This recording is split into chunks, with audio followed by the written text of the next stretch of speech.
Bugünkü video bizdə çox praktik olacaq. Biz sizinlə qorxularla işləyəcəyik.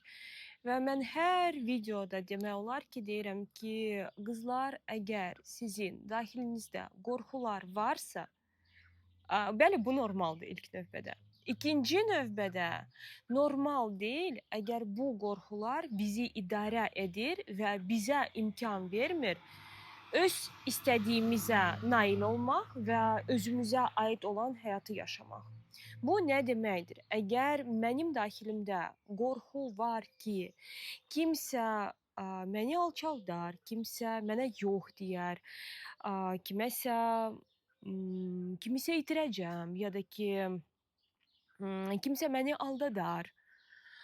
Bu o deməkdir ki, mənim bu qorxumun içində var enerji, yəni ki, var duyğu. Mən bu haqda düşünürəm və hər hansısa hiss keçirirəm. Və mən bu hissi keçirmək istəmirəm və başlayıram oradan bilərəkdən ya da ki, bilməyərəkdən qaçmağa. Amma oradan qaçdıqca mən yenə də oranı tapıram. Bu belə çox və çox demək möcüzəli, amma möcüzəli sözünü mən istifadə edirəm yaxşı şeylər üçün. Burada mən istifadə edəcəm. Yəni bəli, burada da möcüzəli yolla biz yenə də bu qorxunu tapırıq. Və məndə burada bir sual var. Xanım yönəldib bunu mənim kitabımdan, Seks və Sevgi kitabımda mən sizə verdim bir praktika, necə bu qorxu ilə işləmək olar. Və öncə mən sizə sual oxuyuram. Burada qorxduğumuz şey başımıza gəlsə, nə edərik kimi suallara cavab vermək. Çox vaxt bunu etməklə bir növ özümüzü o situasiyaya salırıq. Bu zaman həyatda o zaman al bax, indi dediyini edə bilərsənmi deyə o situasiyanı bizə yaşatmazmı? Çünki bu cür olduğunu çox eşitmişəm. Yəni ki, допустим, mən nədənsə qorxuram. Mən qorxuram ki, gəlin misal gətirək. Mənim yoldaşım var, yaraşıqlı, pullu, mən özüm də gözələm, uğurluyam və mən qorxuram ki, o mənə xəyanət edəcək. Davайте.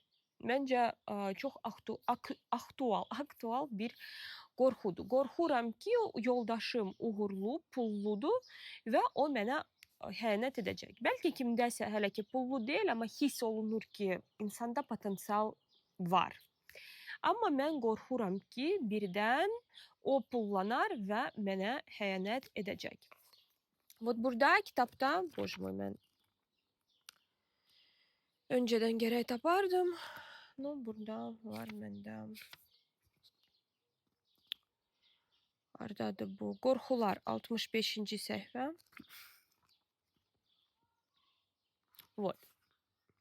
Burada mən deyirəm ki, biz qorxduğumuzu canlandırmalıyıq. Yəni ki, sanki mən bu situasiyaya düşdüm. Mən nə edəcəm? Mən nə edəcəm? Necə bir tədbir görəcəm bu halda. Bu xanım çox gözəl sual verdi. Bəs mənə həyat bunu yaşatmazmı? Yaşatsa da, yaşatmasa da artıq sən plan qurmusan. Əgər sən bu qurduğun plandan qorxursansa, bilirsiniz, belə xanımlar olur, deyirlər, mənə xəyanət eləsə bilirsən, eləyərəm, belə eləyərəm, dağıdaram, çıxıb gedərəm, nəsə. Sonra bütün şəhər bilir ki, onun yoldaşı ona xəyanət edir, o özü də bütün hamıya bunu bildirib, amma yenə də orada oturur. Yenə də oradadır. Bu yalnız o deməkdir ki, insan səmimi deyil özü ilə. Əgər biz inkişafdan danışırıqsa, əgər biz mental sağlamlıqdan danışırıqsa, əgər biz psixoloji sağlamlıqdan danışırıqsa, bu o deməkdir ki, sağlamlıq bu səmimiyyətdir. Və biz götürərik marcina A və marcina B. Marcina A, siz tanıdığınız marcina. Допустим, mən ərdəyəm, uğurlu yoldaşım var, pulludur, mənə qayğı göstərir, hər şey yaxşıdır və mən qorxuram ki, o mənə xəyanət edər. Mən düşünürəm ki, indiki halımdan mən düşünürəm ki, bu insan mənə xəyanət edər və mən nə edərəm? No, mən öz sərhədimi qoyacağam və ona birincisi araşdırmaq çalışaram. Çünki mənim üçün sırf marcina üçün var fərq. Xəyanətdən xəyanətə var fərq mənə. Və ondan da əlavə mənə daha böyük fərq var. Niyə görə mən bu haqda bildim? Yəni ki, bu necə o? Yəni ki, xəyanət yaxşı bir yana, bu sən öz zibillərində. Necə belə oldu ki, mən bunu bildim? Necə sən buna yol gətirdin? Necə sən buna izin verdin ki, mən bunu bilim? Çünki əgər mən bunu bildimsə, deməli sən yaxşı bunu gizlətmirdin. Bunu yaxşı gizlətmirdinsə, burada mənim üçün daha böyük problem başlayır. Əgər sən bunu mənim üçün, məndən yaxşı gizlətmirdin, deməli, bəlkə sən məni itirməkdən qorxmursan.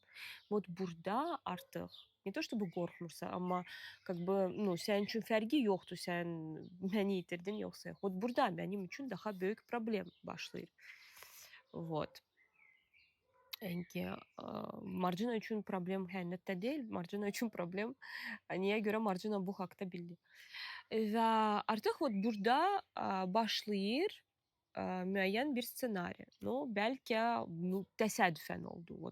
Mən gəldim, onlar gəldilər. Mən bu halda nə edəcəm? Допустим, mən ssenari qururam ki, mən əşyalarımı yığıram və çıxıb gedirəm. Çox gözəl, okey, bu mənim reaksiyamdır. Və mən burada sual özümə verirəm. Marcina, həqiqətənmi sən bunu verəcəksən? Edəcəksən? Bəli, допустим, mən deyirəm ki, bəli, mən bunu edəcəm. Bunun üçün mənim resurslarım varmı? Misal üçün, məndə 2 dənə uşağım var. Mənim bəlkə evim var ya yoxdur. Hara biz gedəcəyik bu uşaqlarla. Ümumilikdə yoldaş mənə necə bir münasibət göstərir. Bu da böyük bir rol oynayır. Yəni ki, hər bir şeyi mən burada götür-qoy edirəm. Не то, чтобы ты пришел, а я здесь видео снимаю. Тебе нужно идти играться или там. Где твои друзья? Иди давай туда. Я хочу. Будешь подслушивать? Да. А что будешь делать? Burada mən demirəm ki, qızlar, əgər mən nəyisə 2-3 sözdə deyirəmsə, bu yalnız o deməkdir ki, mən istəmirəm sizin uzun-uzadı vaxtınızı aparmaq. Yəni ki, mən sizə deyirəmsə, bunu biz təsəvvür etməliyik. Mən nəzərdə tuturam ki, siz səmimi olacaqsınız və emosional belə edərəm, belə dağıdarım, belə məhv edərəm. Yox. Yəni ki, həqiqətən də sən nə edəcəksən? Və допустим, var B Marcina. O Marcina, bəlkə öz işi var, bəlkə yoxdur. Okey. Допустим, yoxdur mənim işim. Mən evdar xanımam, mənim uşaqlarım var, mənim həyat yoldaşım var. Və mən, допустим, düşünürəm. Mən qorxuram ki, o mənə xəyanət edəcək, hər yerdə axtarıram, baxıram və s. Və əgər bu artıq paranoyaya dönürsə, mən sizə tövsiyə edirəm psixoloqa müraciət etmək. Amma əgər bu sadəcə mənim daxilimdə bir qorxudur, okey, mən nə edəcəm bu halda? Допустим, mən anlayıram ki, heç bir halda mən bunu ondan qəbul edən deyiləm.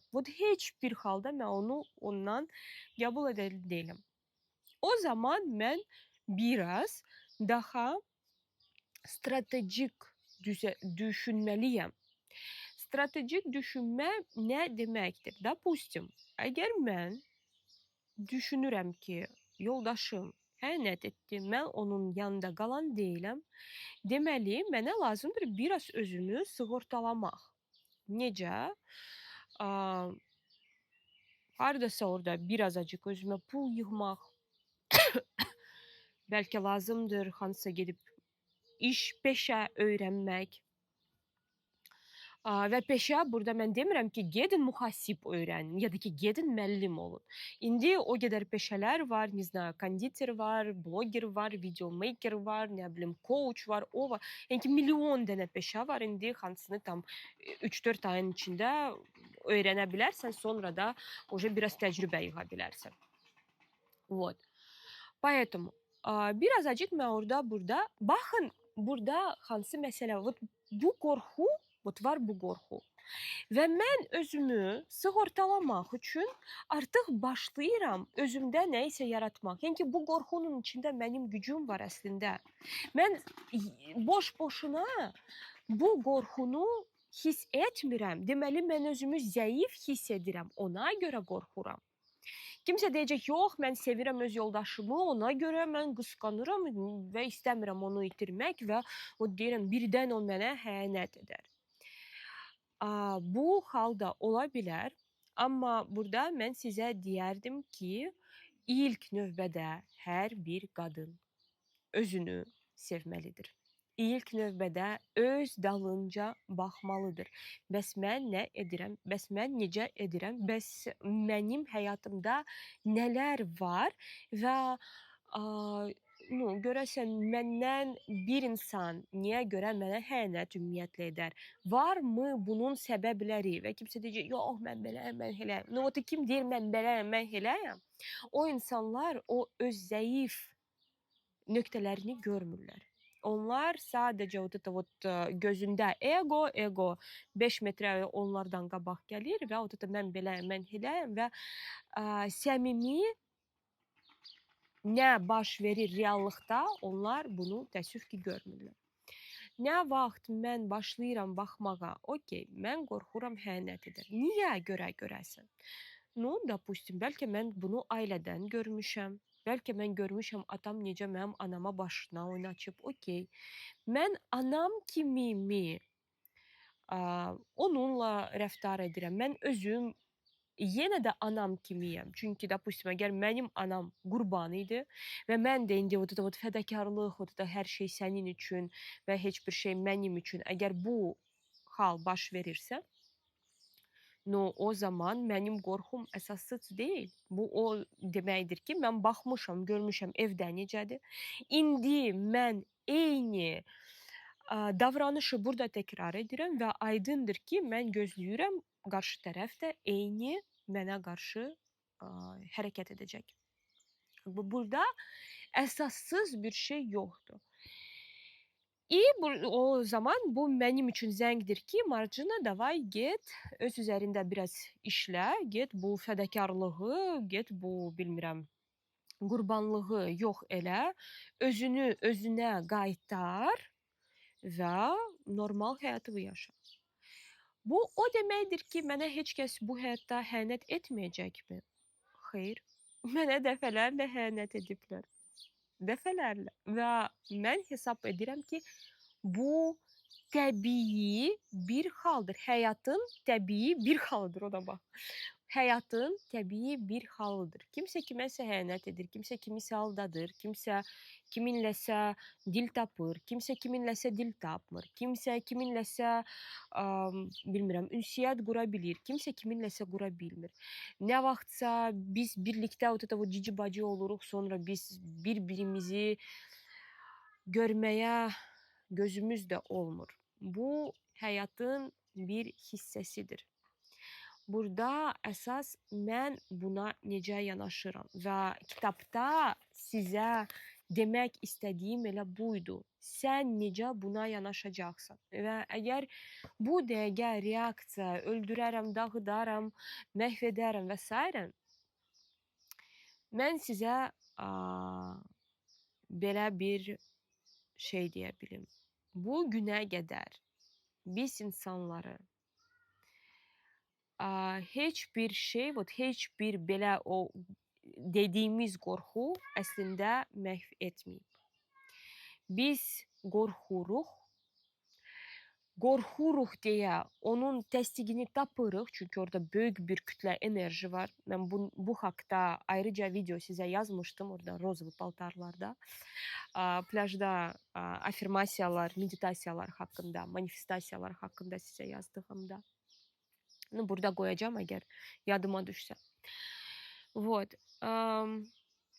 Onun təsdiqini tapırıq və o situasiyaya düşürük ki, özümüzə qayıdaq. Biz özümüzə qayıda bilərik xoş yolla və zorla. Zorla, nə vaxt mən qorxuram, bundan qaçıram, amma eyni zamanda da qorxduğumu tapıram. Sonra o situasiyaya düşürəm və görmüsünüz belə xanımları, yoldaş xəyanət edib və o birinci toka gedəcəm, sonra nə mən indi prava aldım, maşın aldım, nə bilim işə düzəldim, buradan evim, oradan nə bilim, bunu ona hamısını yoldaş eləyir. Və burada sual yaranır. Əgər sənin bu bir belə potensialın var idi, niyə görə bu hamısı sənə məxsus olub xəyanətdən sonra, xəyanətdən öncə sən oturmuşdun fil qulağında, yatırdın. Sual çox və çox dərindir burada. Çünki nə vaxt biz qorxumuzun içinə düşürük, o zaman biz ya özümüzə qayıdırıq, yəni ki, özümüzə məxsus olanı qaytarırıq, ya da ki, kimsə bəli qırılır, həm də ki, o qızlar, kimlər məhv edərəm, çıxaram, dağıdaram, çıxıb gedirlər və sonra gedirlər ata evinə, ata evində də onlar lazım deyirlər, uşaqlar da orada lazım deyil, yoldaş ona yalvarır, sonra gedir özünə arvad tapır və onlar çox gözəl, yaxşı yaşayırlar. Bu isə, sadəcə emosional qərar. Bizim beynimiz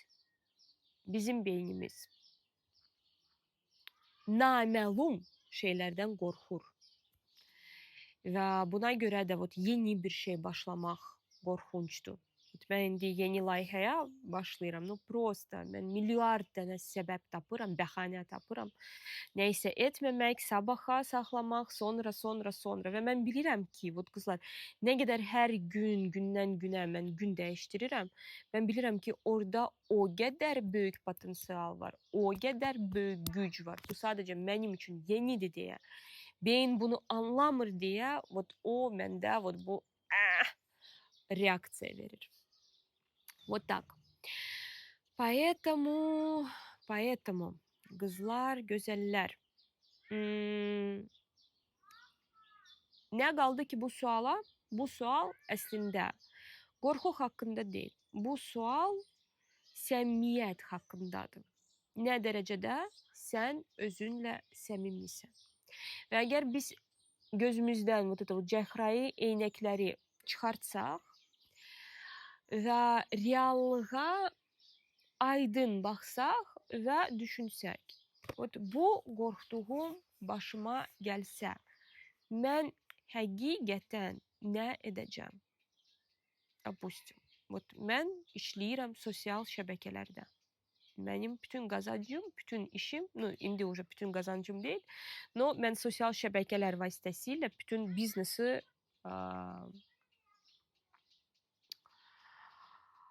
inkişaf elətdirirəm. Və misal üçün, nə vaxtsa mən düşünəndə, bəs birdən bir gün bu sosial şəbəkələr olmasa, mən nə edəcəm? Yəni ki, heç olmasa nəsə məndə olmalıdır. Okey, və mən nəsə, hansısa bəlkə məhsul satışına başlaya bilərəm. Nə? Marcina nəyi sata bilər? Prosta. Bu heç düşünmədən ağla gəlməlidir. Əlbəttə ki, happinizerlər bu prosta super gedir və mən bilirəm ki, mən artıq bundan sonra nə etsəm də, bəlkə də heç nə etməsəm bundan sonra, 35 yaşım olacaq prosta bir aydan sonra. Mən bundan sonra heç bir şey etməsəm, heç kəsə heç bir tövsiyə, heç kəsə heç bir məsləhət, heç bir video, heç kəsə bundan sonra dəyməsəm, mən zaten cənnətə gedəcəm. Çünki Happynizer vasıtasıyla kadınlar prosta uçurlar ve kimse düşünür bu sadece orgazmdı, bu sadece seks toydu, oyuncaktı vesaire. Kızlar hayır. Bu bizim manevi dayağımızdı. Çünkü вот это вот gıcık içinde olan kadın ve rahat kadın. Bu tamamıyla iki güçtür, tamamıyla iki enerjidir, tamamıyla farklı iki insan. Вот. Поэтому elbette ki ben dedim prosta Ela. Orada o kadar büyük riskler var. Yani ki bunlar hamısı resmidir. Kimse eğer düşünür ki вот это Marcina çimadanda iki tane Happynizer getirip yok. Bunlar hamısı resmidir. Ben her bir şeyi göze almıştım bunu edəndə. Çünkü məndə daha büyük missiya var. Və nə vaxt mənim maraqlarım və daha büyük missiyam toqquşur, əlbəttə ki, insanlar üçün ən gözəli gəlir. Marcina üçün isə əlbəttə ki, bu qazanc. O zaten mənim bütün qazancım biznesin inkişafına gedir. Вот. Ну и biraz da gəzintilərə də. Sonra başqa mən nə edə bilərəm? Wow, artıq mən 8 il как бы az deyil. İşləyirəm qadınlarla, danışıram, bilirəm qadınlara nə lazımdır. Bu marafonlar, kitab. Mən bunu kitaba bağlaya bilərəm. Bəlkə kiminsə imkanı yoxdur marafona qoşulmaq. Bəlkə kiminsə bilmirəm, şəraiti yoxdur, heç bilmir onu. O qədər qızlar mənə yazırlar ki, yoldaşım, nə bilim, Telegram qoymur, onu qoymur, bunu qoymur. Heç olmasa kitab bu insan oxuya bilər. Bilmirəm, bəlkə kimsə hər yerə də qoşulur, amma kitab da alacaq, orada hər zaman yaddaş kimi olacaq. Və indi iyul aylarında mənim yeni bir kitabım çıxacaq analar üçün. Və bəli, mən ana deyiləm, amma mən qadınam, mənim empatiyam var, mən qadınlarla işləyirəm, mən ailələrlə işləyirəm. Əlbəttə ki, mən bilirəm onlara nə lazımdır. Və bunu düşünməklə mən artıq offline biznesdə yavaş-yavaş qururam və nələrisə yaradıram. Вот. Hələ də mənə təsir edəcəkmi sosial şəbəkələrin, допустим, yox olması? Əlbəttə ki, təsir edəcək. Amma bu məni məhv etməyəcək. Necə misal üçün 3-4 il bundan öncə, bəli, o mənə daha ağır, daha baha başa gələrdi. Поэтому burada söhbət getmir sadəcə düşün və bu qədər. Burada söhbət gedir ki, düşün, özünə strategiya qur, yəni ki, bil ki, bu olsa mən nə edəcəm? Həqiqətən də nə edəcəm?